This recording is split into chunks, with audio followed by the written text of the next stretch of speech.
Bom, pessoal, vamos dar continuidade aqui à parte de lipídios. Vamos falar agora de triacilgliceróis e ainda faltam os esteroides.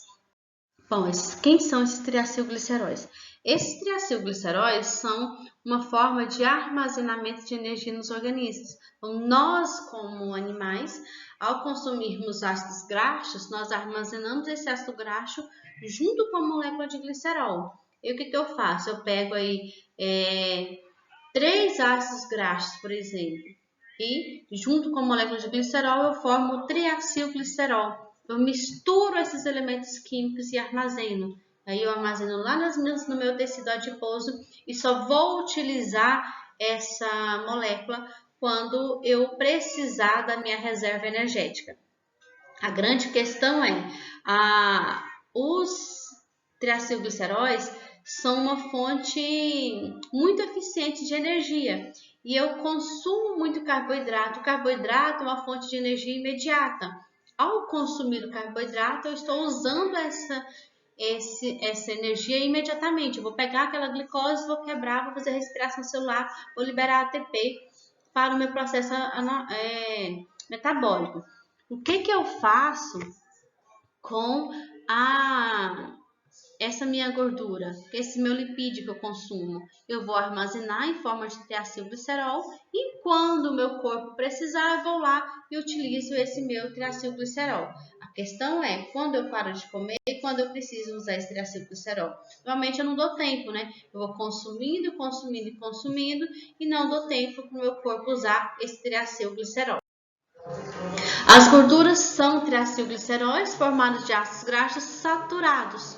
Ou pode ter uma ligação simples ali no meio.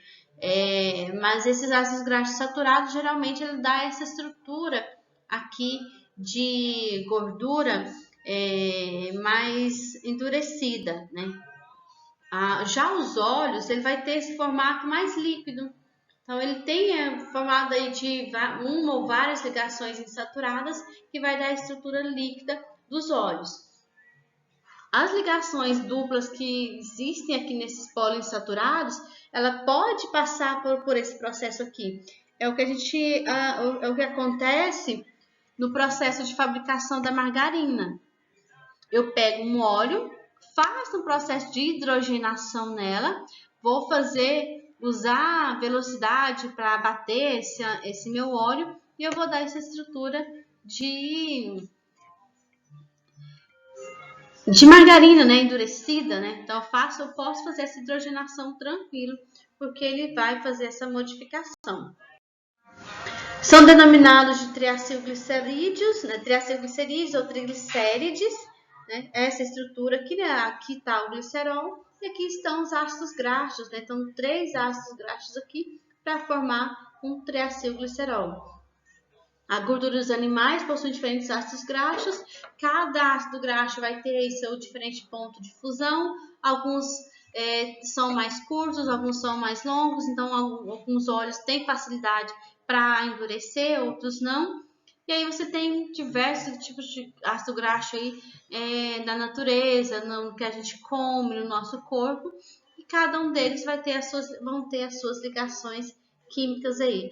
A gordura animal, por exemplo, fala-se que ela tem uma ligação intermolecular forte, que dá uma estrutura forte para essa gordura.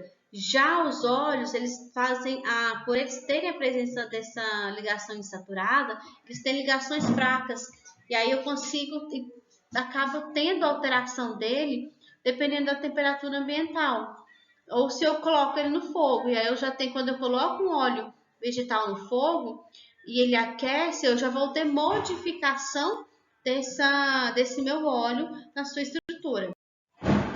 Esse triacilglicerol pode sofrer hidrólise e aí ele vai liberar. Essa hidrólise do triacilglicerol vai fazer o contrário, né, da reação de junção. Então, para formar o triacilglicerol, eu preciso do glicerol e preciso dos ácidos graxos.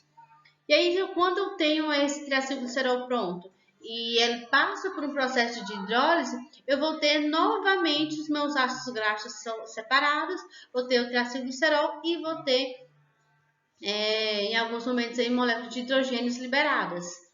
tá? Esse processo ele pode ser chamado aí de saponificação, porque é o processo que eu vou jogar ali uma enzima, no caso eu vou jogar uma lipase, né, normalmente dentro do nosso organismo, ou eu posso usar uma base forte para fazer esse processo e formar um sabão aqui ao final dessa minha reação química. Eu tenho glicerina e tenho o sabão, as moléculas de sabão ali junto com essa glicerina. Qual que é a principal função dos triacilgliceróis? É a reserva de energia, é armazenar energia. Essa aqui é uma célula do tecido adiposo, né? Linda a cena. Esse aqui é o núcleo, tá bem prensado por causa do excesso de gordura. E aí ele praticamente não tem água nenhuma nele, é só a gordura mesmo armazenada. Pode olhar um pedaço ali de picanha, aquela parte branquinha dela. Todas as células elas são compostas basicamente por gordura dentro delas. Não tem água, não tem nada. O grande problema da gordura em excesso é entupimento de veias. Então, elas vão sendo armazenadas aqui e os meus canais onde deveria passar água e o meu sangue, né? O meu sangue misturado com as moléculas de oxigênio e tudo, eles acabam tendo dificuldade de passar, de transitar por essas minhas veias. E os esteroides? Quem são esses esteroides? São lipídios, né, que possuem um núcleo tetacíclico.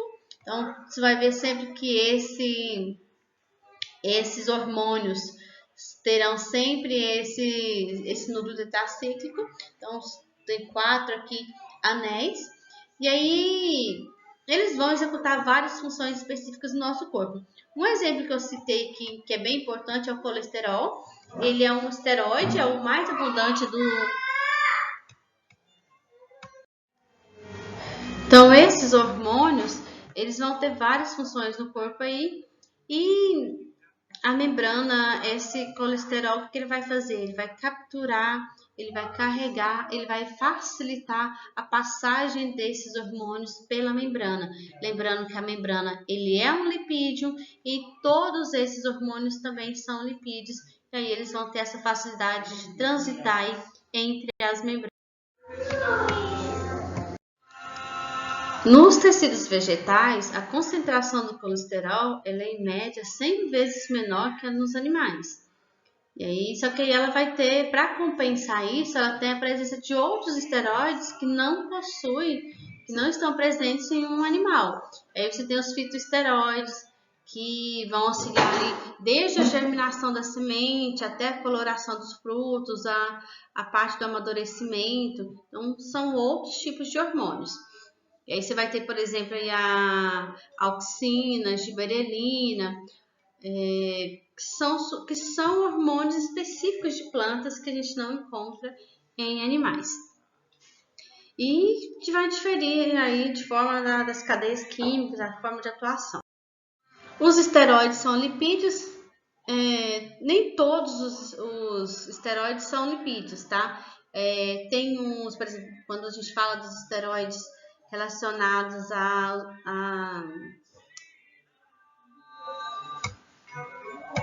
tireoide, eles são aí derivados desse elemento aqui, do ciclopentano peridrofenatreno. Tá? Tem que falar dividido aqui, senão eu não consigo falar a palavra. Então, ele é importante e aí ele não é derivado aí dos lipídios, é de outros elementos. E aí esse colesterol ele vai fazer essa movimentação desses hormônios e vai conferir ali a sua estrutura, o seu caráter anfipático, permite que ele seja o componente majoritário das membranas dos animais. Então, ele vai estar ali junto com a membrana plasmática para auxiliar nessa movimentação. Ele é um percussor metabólico, né, esse colesterol, dos hormônios sexuais. Então, ele carrega esses hormônios para ser transportado para os locais específicos que ele precisa chegar. Então, ele pode ser esterilificado, cadeias longas, formar ésteres, e aí com caráter hidrofóbico, né? Por quê? Porque ele tem essa característica que é uma gordura, tem fobia à água, não consegue fazer ali o contato com essa água, mas ao mesmo tempo ele já consegue ter essa comunicação imediata com as membranas por causa das características hidrofóbica dele. Então, o colesterol comunica-se muito bem com a membrana, são ambos lipídios, e esses lipídios conseguem transitar com muita facilidade entre uma célula e outra. Os terpenos é uma outra classe, né? São os hidrocarbonetos que vão estar presentes em plantas e animais. E esses terpenos aí de 5 a 8 átomos, eles vão dar a característica do cheiro, né? Do odor que vai ser exalado por cada uma desses cítricos. Por exemplo, se eu pegar ali a laranja, vamos pensar assim, cada um desses frutos, a laranja, a mexerica, essa aqui é a lima de bico. Então, cada uma delas, o limão, né? Cada um deles tem um cheiro similar. E a característica desses cheiros vai depender ali da quantidade de carbonos, de hidrogênio na sua constituição, que libera aquela tonalidade cítrica diferente. Você sabe que pertence ao mesmo grupo, mas possuem tonalidades de cheiros diferentes. Os terpenos também pode ter o limoleno, o terpinoleno, o mirceno, o linalol, são todas unidades básicas que a gente chama de óleos aromáticos. Esses óleos podem ser extraídos desses vegetais e você pode manipular eles para poder dar esse cheiro para outras substâncias, para outros tipos de alimentos. Então, você pode retirar esse limoleno de um citrus. E aí você faz a retirada, a extração desse óleo. Esse óleo ele é aromático e aí você consegue usar o extrato dele em outros tipos de alimentos.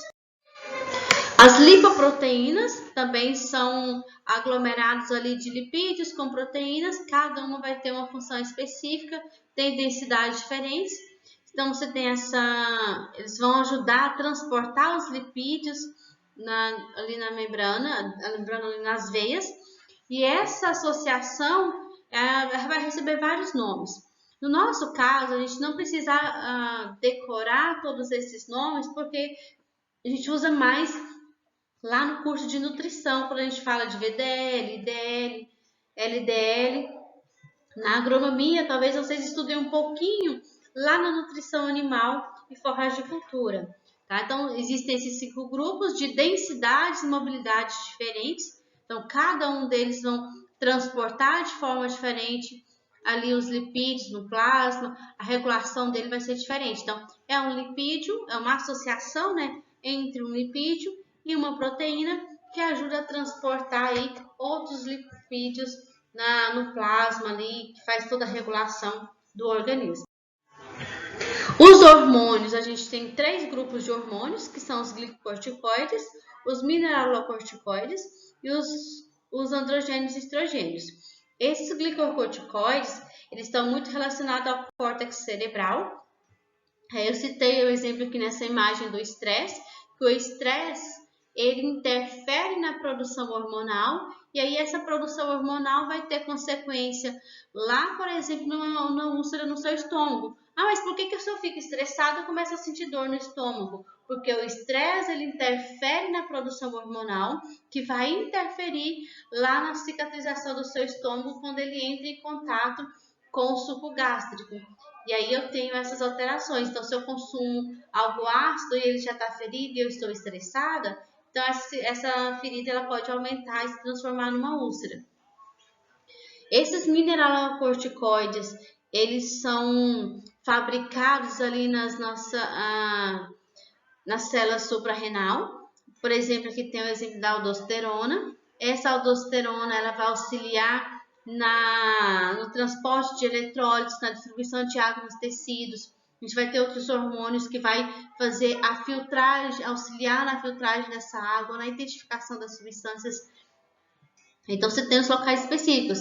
Lá na vesícula biliar. Lá na vesícula biliar, eu vou fazer a produção dos hormônios responsáveis pela digestão. Então, tem pelos elementos responsáveis por identificar. Então, cada local eu tenho uma produção hormonal de elementos específicos no corpo. E os androgênios e estrogênios, eu citei aqui, se vocês conhecem essa imagem, é o ciclo hormonal de um corpo de uma mulher. E esse ciclo tem aqui, por exemplo, o endométrio.